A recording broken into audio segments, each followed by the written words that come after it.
chicos, muy buenos días, le habla su teacher Felipe. Gusto de saludarlos, mis queridos kiwis de sexto básico. Espero muy pronto poder estar juntos para seguir compartiendo y conociéndonos cada día más.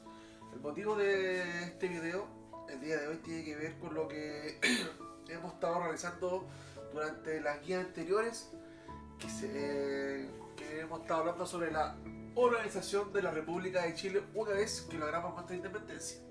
¿Ya? Como ustedes han revisado y hemos visto, durante un periodo de 7 años, entre 1823 y 1830, hubo un periodo de inestabilidad política que conllevó básicamente a que finalmente hubiera una guerra civil entre personas que pensaban de manera más liberal y más conservadora, ¿cierto? Entre los liberales versus los conservadores, y que triunfa los conservadores en la batalla de Lircay en 1829 con la ayuda y visión del señor Diego Portales, ¿ya?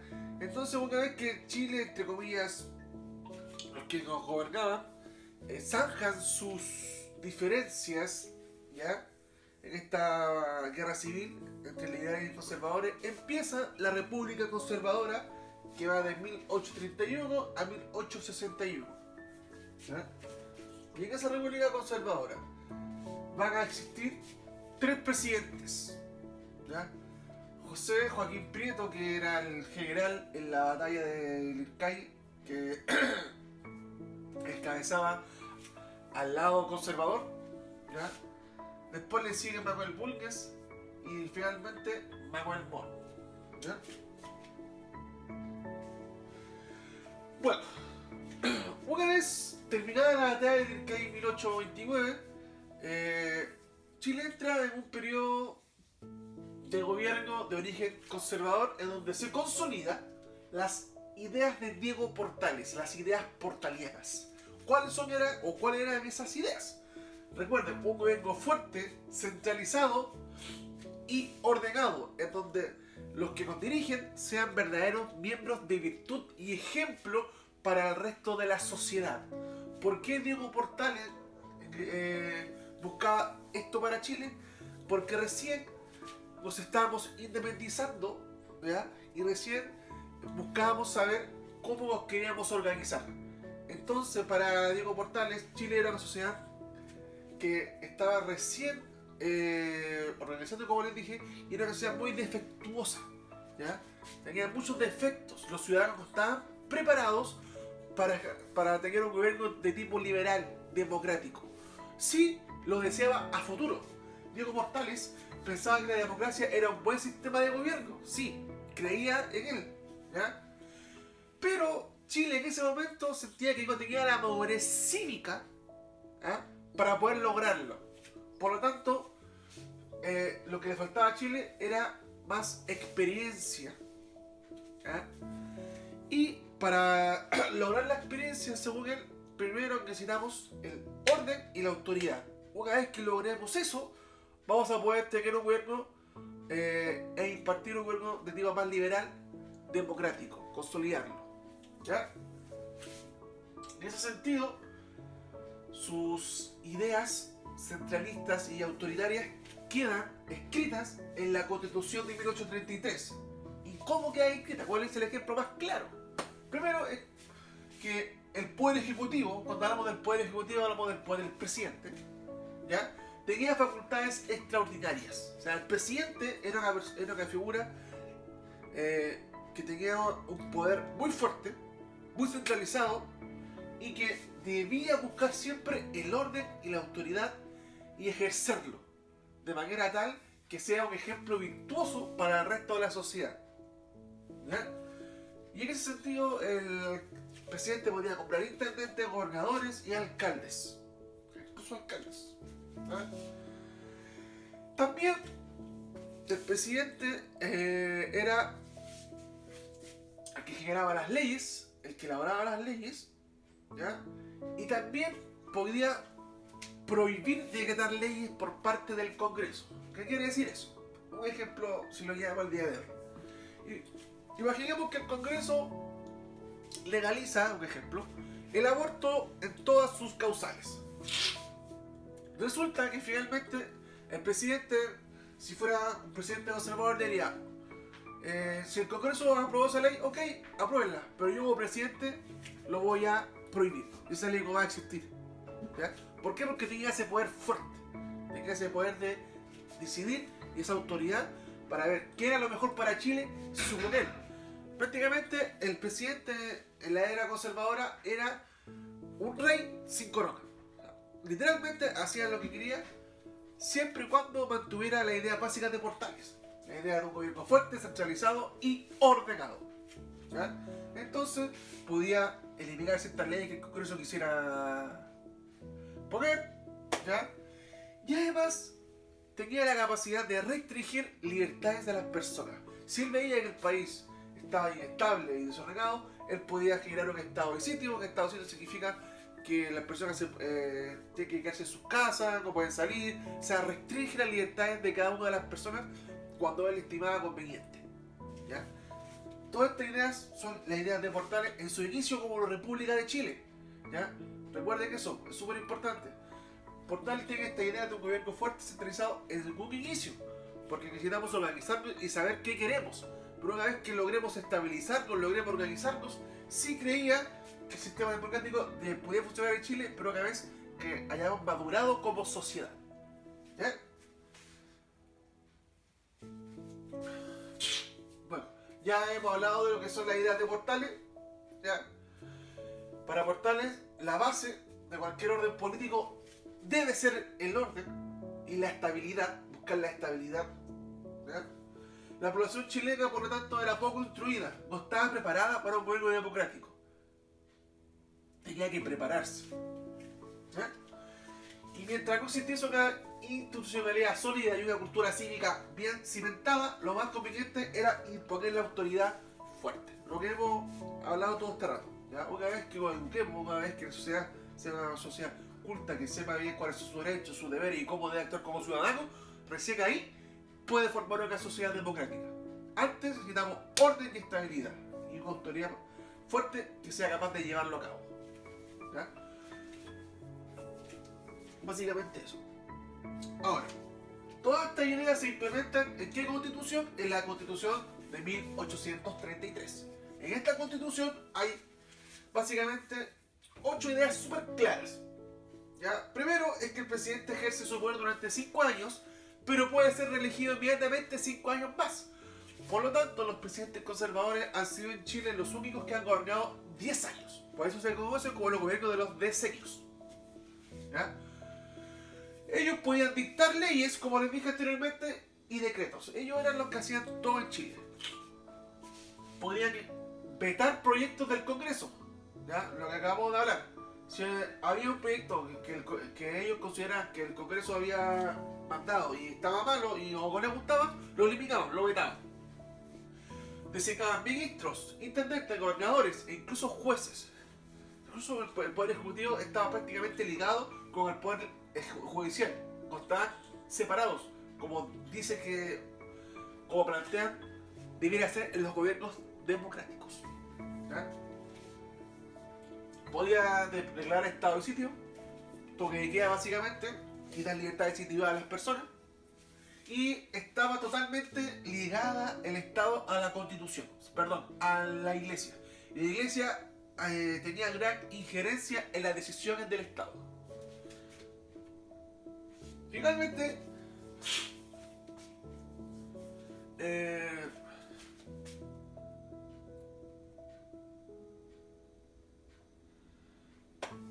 entonces, ¿cuál va a ser ya el gran o cómo vamos a ver ahora cómo se inician los gobiernos conservadores? Ajá.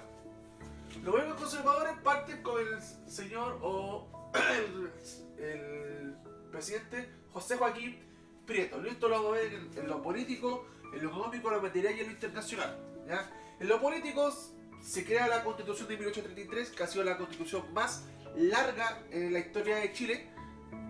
Hoy día estamos a puertas de cambiar una constitución si es que el ciudadano responsable, educado, no quiere. ¿Ya? Diría Portales. Terminó con la existencia del bandidaje rural. Recuerden que la guía anterior nos dimos cuenta que cuando Chile logra su independencia, quedó muy empobrecido en lo que es la zona del campo, por lo tanto se produce muchas, por decirlo así, muchas actividades de origen de ladrones, ¿ya? Haciendo, por ejemplo, los cuatreros y los famosos pincheiras, que eran gente, entre comillas, como los Robin Hood, que robaba, ¿cierto?, ganado a los grandes latifundistas, a los grandes terratenientes, a los grandes campesinos, dueños de la tierra, para dársela a la gente más pobre, ¿ya? Eso es lo que se llama bandidaje rural. Los cuatreros, los que roban ganado, los que roban animales, etc. ¿Ah? Eso se termina en 1832 con el señor Prieto y se crea el Ministerio de Justicia e Instrucción Pública. Básicamente, pilares del nuevo orden social que quería Chile, ¿ya? Ministerio de Justicia, básicamente lo que significa el orden, y lo que es la instrucción pública. Cuando hablamos de instrucción pública es una especie de ministerio de educación. Entonces, si queremos ordenar el país, queremos estabilizarnos, ¿qué necesitamos? Necesitamos un orden, ¿cierto? Pero también necesitamos educar a la población. De esta manera vamos a poder mejorar a futuro.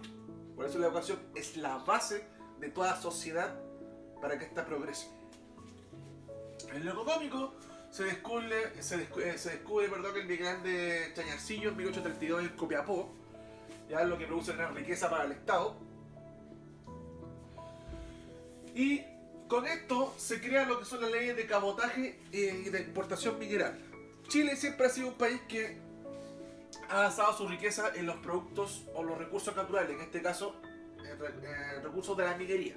Por lo tanto, para regular su extracción y quiénes van a sacar, cómo lo van a sacar, ¿ya? ¿Y a qué precio, tiene que estar regulado por leyes, ¿ya?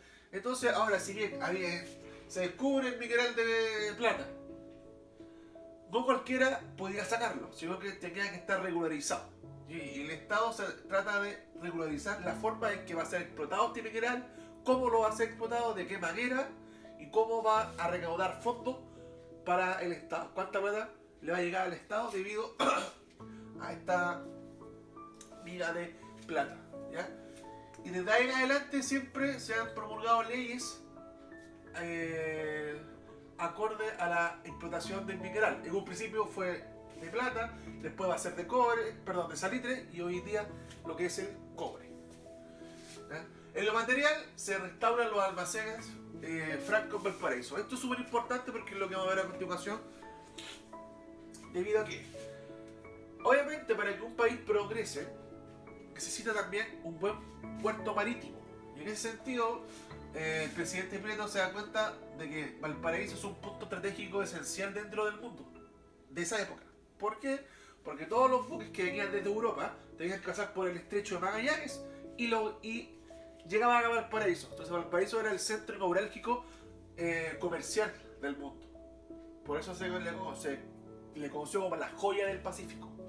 ¿Por qué? Porque todos los buques comerciales llegaban a Valparaíso. Entonces Prieto se da cuenta que si genera más almacenes, tiene la capacidad de guardar más cosas para los barcos y eso va a generar más riqueza para el Estado chileno. Entonces genera grandes almacenes que permitirían guardar toda la mercadería que traían estos barcos que venían desde Europa a América. Y en la internacional ocurre la primera gran guerra contra la Confederación Perú-Boliviana, ¿ya? Que es lo que vamos a ver a continuación. Bueno, en 1836 Prieto se reelige nuevamente hasta 1841, cumpliendo los gobiernos de 10 años. Y en ese periodo, entre 1835 y 1839, ocurrió la guerra de la Confederación Perú.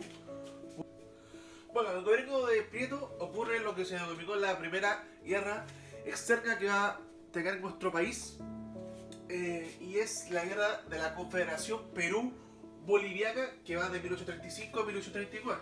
Para eso tenemos que entender sus antecedentes, su desarrollo y sus principales consecuencias para el país.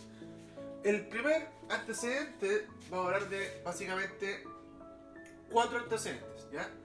Te puse 3, pero vamos a hablar sobre 4. El primer antecedente tiene que ver con la idea del general boliviano Santa Cruz, que desea realizar un plan de integración de Sudamérica. Básicamente que Sudamérica fuera uno solo.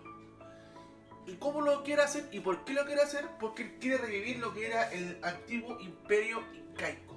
Porque el imperio inca tenía influencia desde Ecuador, Colombia, Perú, Bolivia, parte de Argentina y la mitad de Chile. Entonces él consideraba de que se podía volver a hacer un plan de integración en Sudamérica, y podía volver a formarse como el gran imperio inca.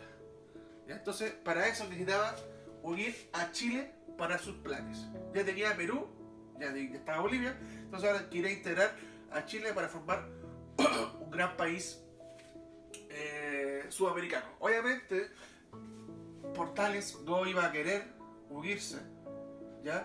Y menos el presidente de la época. ¿Ah? Segundo, porque además Perú le debe dinero a Chile tras la independencia. Recuerden que una vez que San Martín y O'Higgins logran la independencia de Chile, siguen, ¿cierto? Las tropas de libertarios de los Andes siguen hacia Perú, logrando liberarla. Y en ese sentido Perú le debe más de $1.000.000 a Chile. ¿Ya? Entonces, también es un antecedente de esta guerra, porque Chile le cobra el dinero que Perú le debía, más de $1.000.000 de la época.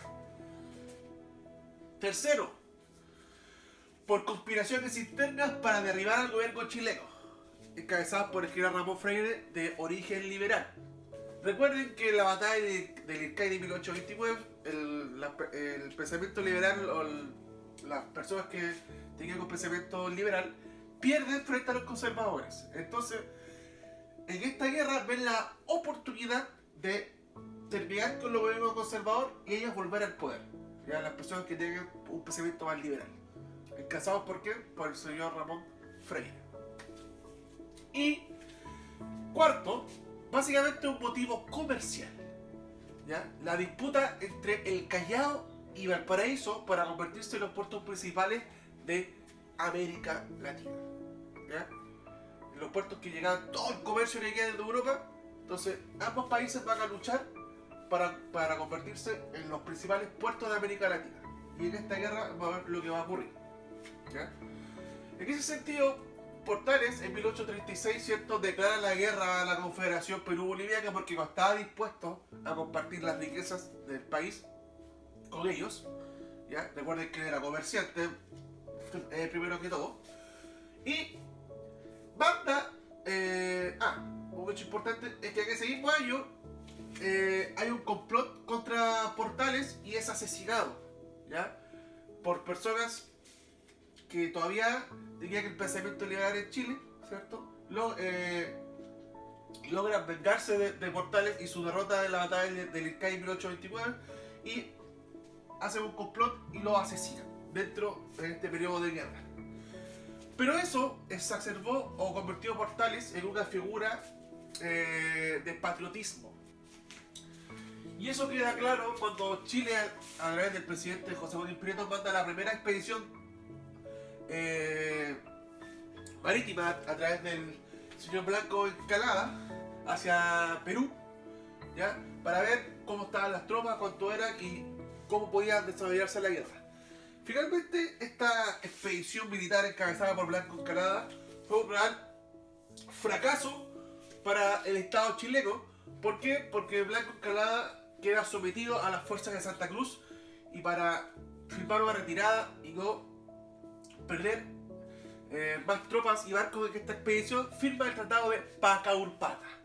El Tratado de Pacaurpata es un tratado de paz y amistad entre Chile, Perú, ¿ya?, y Bolivia, en el que Perú se reconoce la deuda a Chile, pero no se la va a pagar inmediatamente, ¿ya? Chile le tenía que devolver barcos que había capturado, que eran del Perú, ¿ya?, y que iban a seguir teniendo amistades comerciales. Este tratado, obviamente, no es reconocido por el gobierno chileno porque no le es favorable. Perú con este tratado estaba por sobre Chile en los aspectos comerciales. ¿Y qué va a hacer Chile entonces? Va a mandar una segunda expedición. ¿Y quién va a ser el encargado de llevar esa segunda expedición? El señor Manuel Bulnes, que desembarca en Lima en enero de 1839 y el 20 de ese mes logra derrotar a las tropas de Santa Cruz en lo que fue la batalla de Yungay. En la batalla de Yungay, Bulnes logra derrotar a las tropas de Santa Cruz, lo que le va a valer para poder convertirse en el próximo presidente de Chile. Finalmente, ¿cuáles van a ser las principales consecuencias que va a tener esta confrontación entre Chile, Perú y Bolivia en la Guerra de la Confederación? Primero, Chile logra asegurar su independencia de forma definitiva y convertirse en una potencia dentro de América Latina. ¿Ya? Segundo, se demostró que Chile estaba alcanzando un periodo de estabilidad político y económico que se va a consolidar para los próximos 30 años. ¿Ya?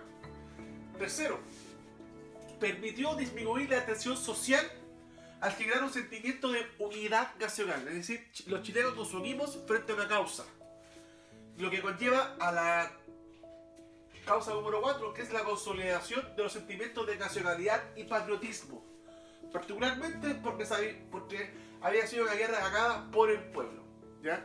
Y en el fondo se deja la disputa entre liberales y conservadores y nos unimos en un solo país. Nos sentimos chilenos, nos unimos, ahora somos patriotas y estamos luchando contra un enemigo común, por tanto nos unimos. Y quinto, Valparaíso se transforma en el puerto principal del Pacífico.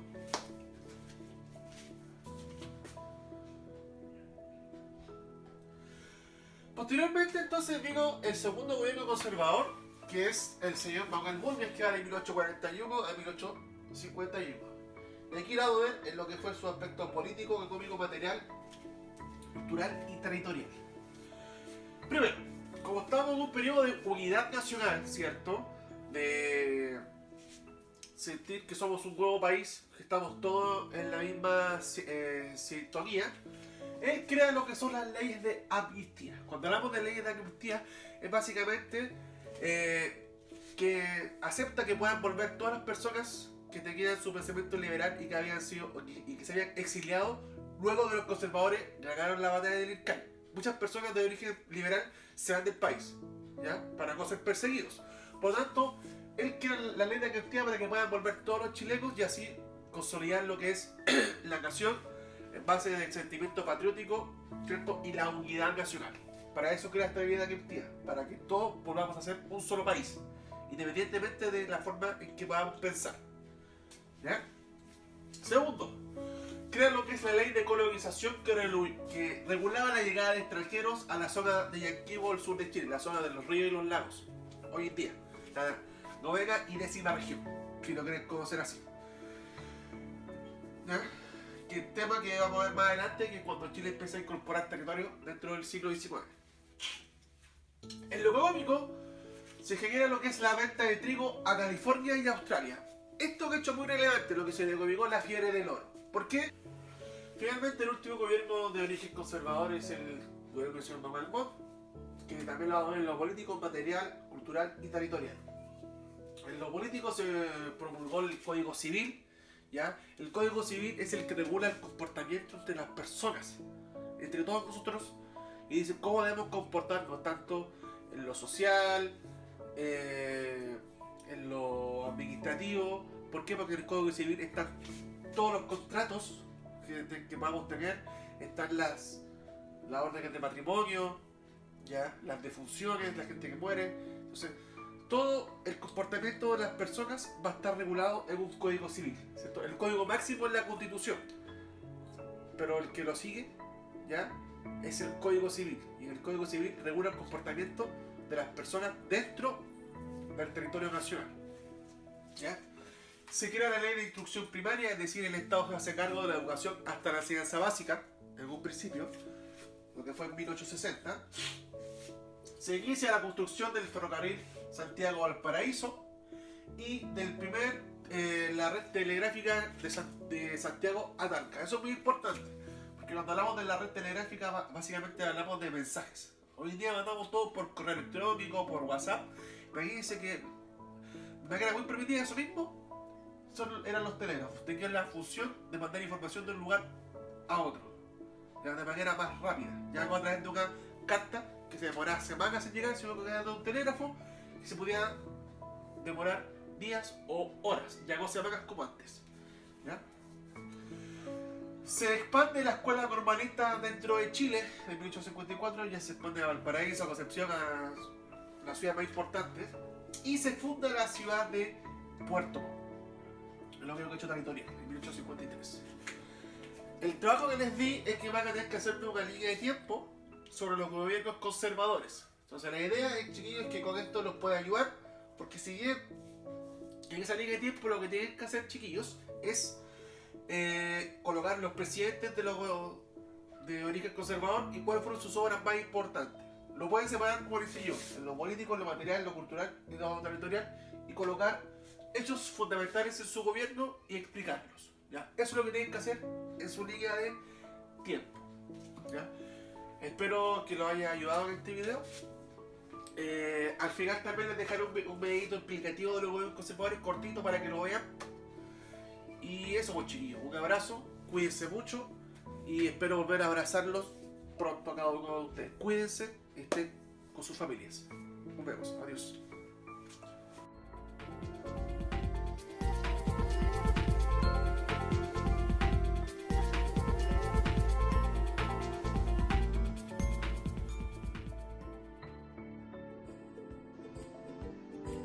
Decenios conservadores. El primer presidente de los decenios conservadores fue el general José Joaquín Prieto, quien gobernó desde 1831 hasta 1841. El segundo presidente fue Manuel Bulnes Prieto, quien también fue general y además era sobrino de José Joaquín Prieto. Gobernó desde 1841 hasta 1851. El último presidente conservador fue Manuel Montt Torres, quien gobernó desde 1851 hasta 1861. En el gobierno de José Joaquín Prieto, Diego Portales fue el ministro de Interior, Guerra y Marina. También se promulgó la Constitución de 1833. Además, se enfrentó la guerra contra la Confederación Perú-Boliviana.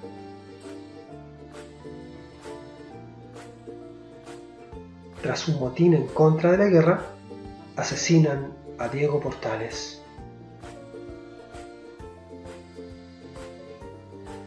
Finalmente, Chile gana la guerra y destaca el general Manuel Bulnes, lo que ayuda a que sea elegido el próximo presidente.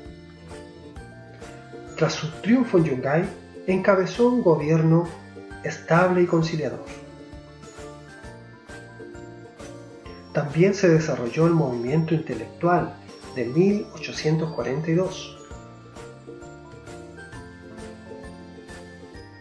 Esto favoreció la fundación de la Universidad de Chile el mismo año. Manuel Bulnes inició la ocupación de Magallanes y la colonización alemana en Yanquihue y Valdivia.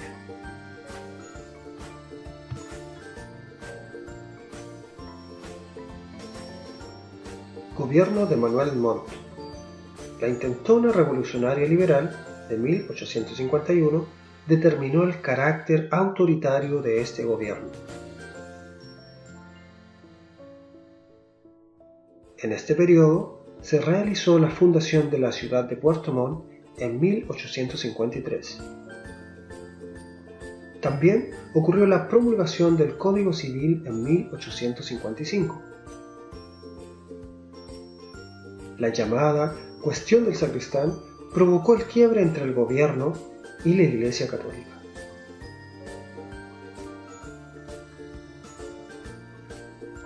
Por último, este gobierno enfrentó el intento revolucionario de Pedro León Gallo en 1859.